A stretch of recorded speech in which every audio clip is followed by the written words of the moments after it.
e para angariar pessoas para o teu passeio à natureza, vamos passar para o shintoísmo. O shintoísmo é também uma aproximação muito valiosa a esta linha que estamos aqui a tentar falar da alma ao espírito. Shinto. Shinto é do ou tal caminho. E Shin é o caminho do espírito.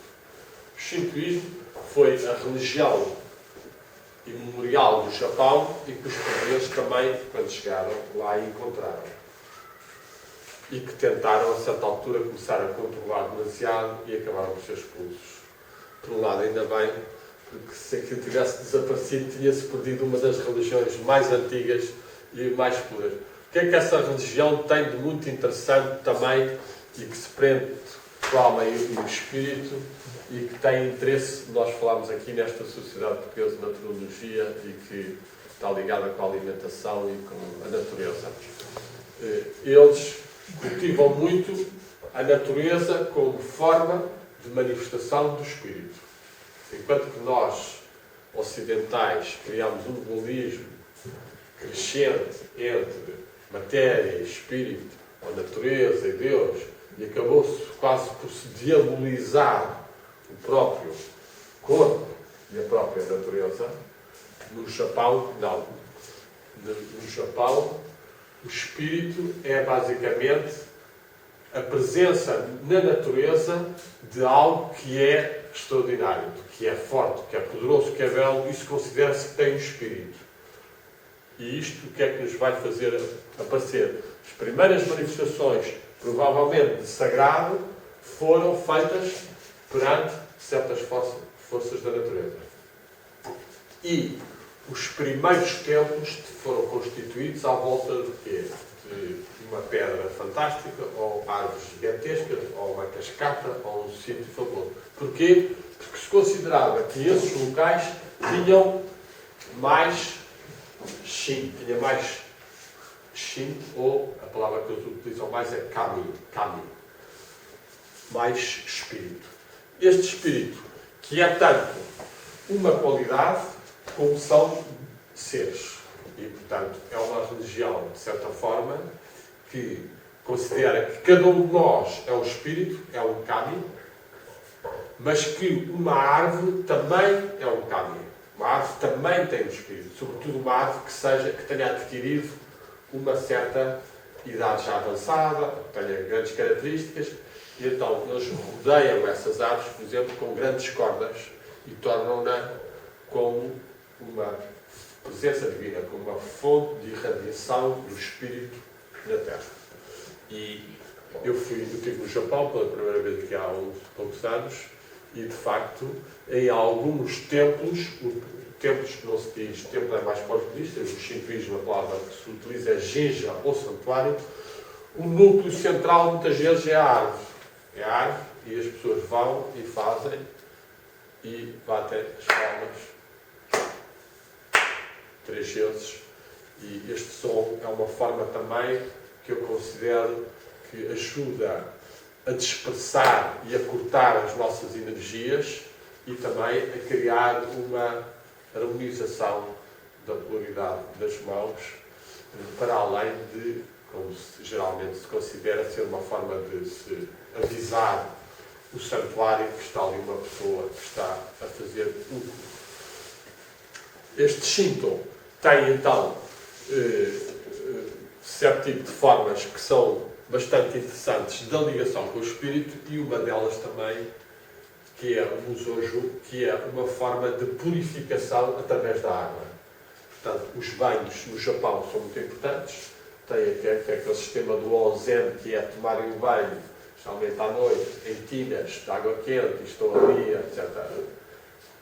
Quase numa certa meditação, que respondem às nossas termas, mas com outra dimensão, e tem esses banhos de água fria, sobretudo em cascatas, que são realmente pontos de grande energia que dinamiza todo o nosso corpo espiritual e físico. Ou seja, eu estou-me a lembrar, por exemplo, de Fernando Pessoa, que tomava banho de água fria sempre, por recomendação do Dr. Furtado Coelho, que era um médico que eu calculo que talvez tenha sido vegetariano ou naturista, que por volta de 1920 e tal o salvou de um certo princípio de problemas nos pulmões com um certo tipo de ginástica, que foi a ginástica de McFadden, que foi também um americano daquela época, e por esse conselho de ele tomar banhos de água fria, que nós sabemos que são mais dinamizantes, banhos curtos, depois o que desperta a energia em nós.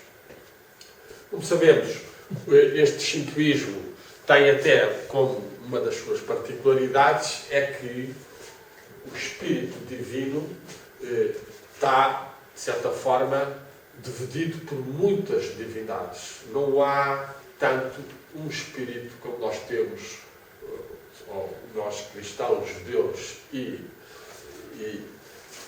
cristãos, judeus e islâmicos têm um bocado uma ideia de um espírito, de uma divindade única. E eles ali não têm tanto.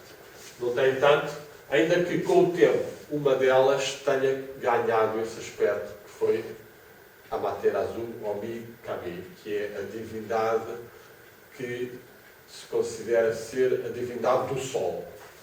É a divindade do Sol e é uma divindade feminina, que é muito interessante. E esta divindade é a divindade que é cultuada pelo imperador e pelo shintoísmo mais imperial. No shintoísmo folclórico há outros santuários, como Izumo, em que tem outros kami, outros espíritos, deidades também muito poderosos. O que é que isto aqui nos interessa também para fazermos a nossa relação com o espírito e até há pouco com o tal Bhakti Yoga? É que nós, para fazermos a passagem da nossa personalidade afetada com os problemas do dia-a-dia, com as nossas frustrações ou carências emocionais, com toda a agitação mental, nós precisamos de desenvolver algo com o nosso coração, com a tal devoção, com o tal Bhakti Yoga. E isto valoriza o quê? Valoriza a nossa capacidade de termos certos seres que nós consideramos superiores e que nós, de algum modo, veneramos ou aspiramos a conhecer, ou a entrar em contacto. E estes seres podem ser os nossos antepassados, e nós aí iríamos para o Japão e para a China, onde nos altares, nos santuários, estão lá os antepassados, são considerados já kamis de um nível já celestial. Depois temos os mestres, temos os fundadores das religiões e temos as várias visões da divindade, seja a divindade cristã com as suas 3 pessoas, seja a divindade islâmica, seja outras. E é aqui que há um ensinamento indiano interessante, que talvez nós devêssemos ter mais presente, que é na famosa obra chamada Bhagavad Gita, que é, no fundo, quase que o Evangelho indiano. Krishna diz a Arjuna: qualquer que seja a forma que tu me adorares, se me adorares verdadeiramente com fé e com aspiração, eu manifestar-me-ei a ti. O que é que isto significa? Significa que, conforme a nossa aspiração a uma face do divino, o divino aflui por essa face e manifesta-se a nós. Portanto, nós temos que descobrir qual é a nossa relação interior, qual é o ser que nos liga mais com o mundo divino. Pode ser Jesus, pode ser Maria, pode ser o anjo da guarda, pode ser a Amaterasu Omi Kami, pode ser o Buda. Portanto, agora, é importante nós termos um foco, ou 2, ou 3, ou 4. Para quê? Para fazer o tal Antakarana. Quer dizer, se bem que exista este nível da divindade primordial e absoluta que permeia tudo, nós aqui estamos, de certa forma, limitados a conseguir estabelecer uma ligação com esse nível se conseguirmos abrir certos canais, os tal Antakarana, tais pontes que nos liguem com este nível. E isto vai-se fazendo ao longo da nossa vida, pelas nossas práticas e pelas nossas devoções e aspirações e momentos em que nós verdadeiramente aspiramos a ser mais do que o corpo e a ser mais do que aquela dor, ou ser mais do que aquela desânimo ou daquela desilusão, e aspiramos a receber ou dos mestres, ou do anjo, ou de uma face divina, esta ligação com a fonte primordial de paz, de amor, de felicidade, tudo isto. Portanto, este caminho é então aqui um caminho que nós devemos ter presente, que existem estes. E muitas vezes isto pode ser também mediado pelos nossos antepassados, os nossos pais que já morreram, ou outros seres que muitas vezes podem ajudar-nos, seja nos sonhos, seja noutras situações. Portanto, é importante uma pessoa ter presente que o nosso caminho da alma para o espírito passa por um trabalho que vai ser desenvolvido ao longo da vida. Ou seja, por exemplo, uma pessoa conta que uma pessoa gosta muito da Nossa Senhora e reza muito à Ave Maria. E pronto, e cria um certo canal para ela. E de facto, esse canal vai sendo constituído. Portanto, aqui neste mundo, nível intermediário, dos arquétipos e das faces divinas e dos grandes seres, Maria é um ser, certamente, com grandes capacidades de comunicação para quem tem devoção e aspira. E, portanto, se uma pessoa vai fazendo, a certa altura, um dia está aflito e está mesmo com a cabeça perdida, o facto de repetir apenas aquilo e invocar pode ser que deixe imediatamente sobre ela, porque foi abrindo o tal canal. E isto é a importância de nós, diariamente, fazermos certas práticas para ir abrindo os canais. E muitas vezes, isto o que é que se verifica? Verifica-se que muitas vezes uma pessoa faz meditação e não sente quase nada, nem vê nada. Mas está-se a fazer o trabalho. E volta e meia, algum peixe desce à rede, não é? E então a pessoa sente-se mais feliz ou mais iluminada ou mais esclarecida. Mas o objetivo também foi expresso no Bhagavad Gita por Krishna, quando diz: tens direito à ação, mas não tens direito aos resultados da ação. O teu dever é fazeres uma prática todos os dias, uns tantos minutos, pelo menos, tentares manter mais a consciência, e depois o que vier não é obrigatório. Isso virá se tiver que ser. Não é? E, portanto, esta ligação entre estes níveis então vai jogando. É claro que há aqui alguns aspectos mais interessantes e mais valiosos. Hoje em dia, de facto, há muito mais conhecimentos, não é? Hoje em dia estamos, em termos das religiões, nós podemos dizer que as religiões que nós temos são religiões quase para crianças. Não é? A humanidade há 2000 anos, ao nível de conhecimentos, era muito mais limitada no seu aspecto de ter uma compreensão melhor do universo. Apesar de terem alguns clarividentes, etc., a humanidade não tinha grandes meios para chegar, como hoje em dia, a muitos aspectos que nos podem ajudar melhor a fazer estas ligações.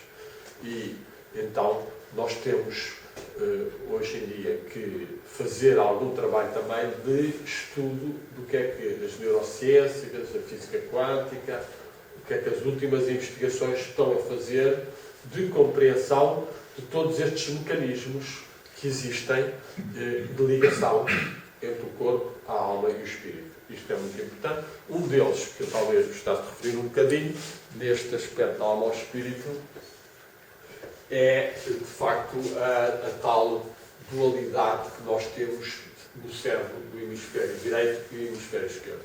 Estes dois hemisférios, que estão divididos muito claramente no ser humano, o que não se passa nos animais, implica esta polaridade que nós temos do lado direito e do lado esquerdo.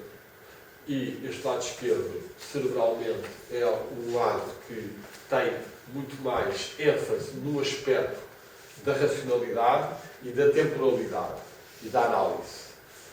Enquanto o cérebro do lado direito, que depois influencia o lado esquerdo, é um lado cérebro que está muito mais aberto ao espaço. E é este lado que está mais atrofiado no ser humano e que nos rouba as capacidades maiores de ter estados mais equilibrados de pensamento e maior receptividade ao universo e ao cosmos.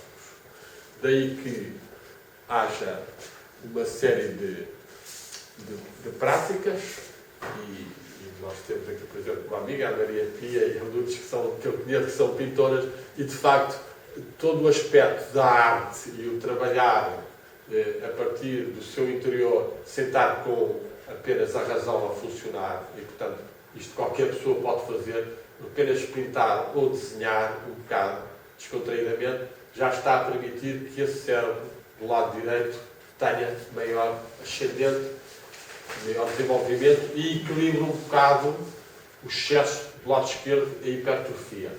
Este equilíbrio, no fundo, é também o equilíbrio de polaridades, do lado esquerdo e do lado direito. E que nós sabemos que quando fazemos, por exemplo, este gesto e estamos algum tempo a meditar assim ou orar assim, há muito maior concentração do nosso ser e há muito mais ligação vertical. E, portanto, quando nós estamos também nervosos ou estamos um bocado, como tal cérebro do lado esquerdo, demasiado agitado, fazer pintura vai trabalhar este lado, vai equilibrar e vai produzir uma capacidade de que estes dois níveis se encontrem. Isto nós temos aqui o tal corpo caloso. Na mulher há mais ligações entre os dois hemisférios que no homem, daí que a mulher tenha perante a vida uma atitude mais global e mais sensitiva. Talvez também porque é chamada depois a gerar a própria vida, portanto ela tem que também dar essa unidade de continuidade ao universo. E, portanto, outras práticas que podemos acrescentar neste sentido, eu lembrar-me-ia de uma que eu espero no próximo livro que fizer ligado, será uma outra terapia que é a terapia das nuvens, contemplação das nuvens. As nuvens e céus. Nuvens e céus de Portugal. Ou seja, uma pessoa tentar sair da identificação ao cérebro e ficarmos fechados na caixinha cerebral, mas abrirmos os olhos para cima e termos a dimensão do cosmos e do espaço e a cor azul e tudo isso. Certamente, eu neste livro já tenho aqui um capítulo de 6 páginas com alguma originalidade chamado Biblioterapia, a terapia pelos livros, e espero no próximo criar umas páginas sobre tenho que encontrar o nome correto, mas à volta da terapia pelas nuvens, da contemplação pelas nuvens. Porque são muitos os aspectos, como eu disse, ao estarmos a olhar para o espaço. Eu estou-me a lembrar um mestre antroposófico que eu conheci há muitos anos, o Veltman, e que dizia realmente, se tu queres ver o Cristo, olha para o horizonte. Foi uma frase que ele me disse uma vez, no sentido de a linha do horizonte sempre foi utilizada até na meditação para nós sairmos um bocadinho da proximidade dos problemas, das identificações, e ao focarmos no horizonte, e se nós semicerrarmos os olhos, que também é uma técnica de meditação para começar, mas se semicerrar os olhos, cria-se também uma linha do horizonte entre o alto e o baixo. E o ser humano, de certa forma, isto prende-se com a ideia de que, em grande parte, nós somos o que vemos, o que contemplamos. Uma grande parte do que nós... E por isso é que as pessoas têm que ter muito cuidado com o que estão a ver da televisão, que é uma lavagem ao cérebro e muitas vezes uma destruição constante. E mesmo a internet também já está carregada cada vez mais. Mesmo a pessoa carrega uma coisa no YouTube, um filme, depois vai aparecer logo ali uma propaganda disto ou daquilo, ou um anúncio disto. Portanto, tudo a tentar penetrar no cérebro do ser humano e tomar conta dele. E, portanto, aqui que este caminho iniciático de nós, uns tantos minutos por dia, de vez em quando nós tomamos conta do nosso ser. Sou eu que vou fazer a minha meditação, vou fazer as minhas orações, vou-me concentrar nesta imagem durante algum tempo. Isto está sabido que, de facto, todo este tipo de dispersão enfraquece o ser humano. Não se compara o que há hoje de maior superficialidade também, porque as pessoas são expostas a tanta informação. Portanto, uma pessoa consiga estar a contemplar, seja as nuvens, seja estar a contemplar um desenho geométrico importante, chamadas mandalas. Aliás, neste livro tem um capítulo sobre as mandalas, e a Maria Pia fez uma exposição magnífica sobre mandalas, a Lourdes também pintou, e está ali outra pessoa também, a Helena, que também é pintora e que também tem alguns desenhos nesse sentido. Portanto, tudo isso são formas de, através da arte, nós rezamos. Through art we pray, era through beauty we pray. Era uma frase do tal mestre que eu falei há bocado, Nikolai Manisch, que deu o Lago de Yoga, que também é um mestre que eu recomendo, não só pelo seu ensinamento, mas pelas centenas de quadros fabulosos que ele pintou, e o filho dele também era um grande pintor, e que são quadros que são mandalas, ou seja, são diagramas, alguns, é claro que ele tem muitos da natureza, não é? E das nuvens e das pedras, mas mandala significa um diagrama, significa um círculo que permite realmente centralizarmos e harmonizarmos. Se nós estivermos a ver formas muito harmoniosas ou muito agitadas, e por exemplo, agora estas notícias do exílio, etc., eu nunca tive a ver as mortandades que eles faziam, essas coisas, nem pensar uma pessoa estar a deixar aquelas coisas entrarem em nós e serem continuadas e replicadas. Tudo o que entra em nós vai ser trabalhado, vai ser irradiado, etc. Portanto, nós temos de ter muita reflexão. Eu já não tenho televisão há cerca de 10 anos, cortei a televisão, leia e não vejo televisão. E, portanto, as pessoas têm que selecionar muito bem o que é que estão a alimentar e entrar dentro de si. Porque nós somos feitos disso tudo e depois, quando morrermos, isso são aspectos mais complicados, mas são aqueles que se prendem com a vida depois da morte, e o que é que nós levamos e o que é que nós passamos em relação a tudo que nós vimos. Provavelmente, pelo menos em algumas tradições, fala-se dessa psicostasis, que é uma espécie de pesagem da alma e uma espécie de reviver que as pessoas vão fazer de tudo o que, de certa forma, assimilaram. E isto pode durar muito tempo, mais tempo ou menos tempo. Portanto, nós temos que pensar também na nossa realidade de espíritos que estão a fazer uma passagem aqui na Terra. Temos que tentar, conscientes, o que é que eu quero levar comigo e o que é que eu estou a alimentar no universo. Isto é muito importante nós termos presentes. É claro que este espírito, da alma ao espírito, está a ser, é uma questão que não está ainda muito clara e que é difícil, de facto, deslindar-se. Muitas vezes as pessoas falam só corpo e alma, e esta diferença, corpo, alma e espírito, muitas vezes não existe,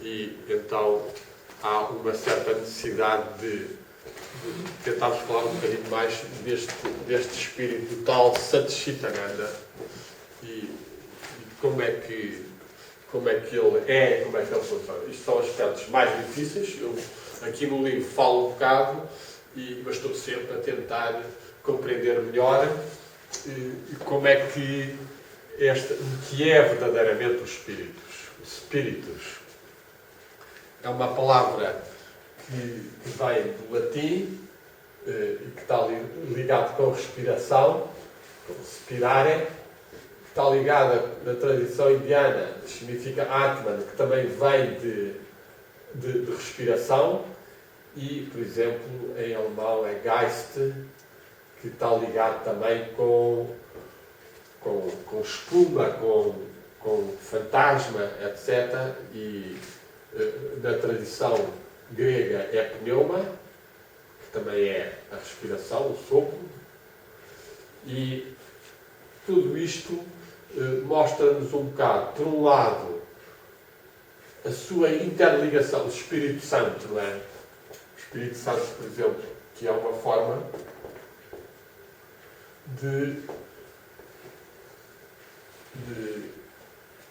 foi uma forma de personalizar-se o Espírito Divino, a partir da tradição hebraica que punha Ruá, que era o Espírito, que enchia alguns profetas e que depois vai ser considerada que Jesus Cristo tinha sido gerado por esse Espírito Santo e que esse Espírito Santo também teria descido sobre Maria e os apóstolos e que Jesus prometera que ele era normal. Este Espírito Santo foi ao longo dos séculos foi sendo construído, nos primeiros séculos. Eu publiquei até um livro que trouxe ali, Modo de Orar a Deus, do Erasmo, que eu fiz os comentários e a tradução com um amigo, em que o Erasmo prova que, de facto, o Espírito Santo não existia como uma pessoa no tempo de Jesus. Jesus não fala não há essa personalização. Portanto, são acrescentos que são feitos aos poucos depois. E, portanto, os primeiros padres da Igreja, sobretudo os mais elevados, Orígenes, Clemente de Alexandria, discutiam muito como é que era esse Espírito. E, portanto, o que nós podemos considerar é que este Espírito Santo acaba depois por se tornar realmente de uma forma bela e interessante como o amor que une o Pai e o Filho. O amor que une, no fundo, a fonte e o ser.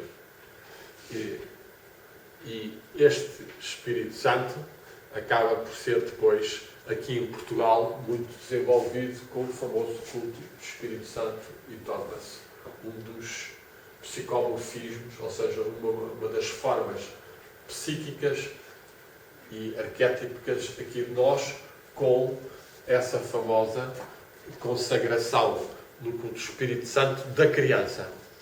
A criança como sendo o ser puro que podia manifestar as melhores qualidades de espontaneidade, de criatividade do Espírito Santo. É em Agostinho da Silva que nós encontramos um desenvolvimento mais fundamentado de toda esta teologia do Espírito Santo e que ele procurava ver as relações que tinha com o Shinto e com o Tao e exprimir mesmo isso, que nós tínhamos que tentar, e ele queria desenvolver, queria fundar grupos e comunidades e conventos, como ele chamava, para se tentar aprofundar esse desenvolvimento de uma humanidade em que o Espírito Santo, a tal idade do Espírito Santo, esta idade do Espírito Santo foi profetizada por Joaquim de Fiora no século XIII. Ele considerava que até à vinda de Jesus tinha sido o reino do Pai. Quando Jesus entrou, entramos na Era do Filho. E naquela época que ele estava, no século XIII, a humanidade estava a entrar na época do Espírito Santo. E foi aí que a Rainha Santa Isabel lançou aqui em Portugal, relançou esse culto de uma forma, com as tais festas em que era coroado o menino ou a criança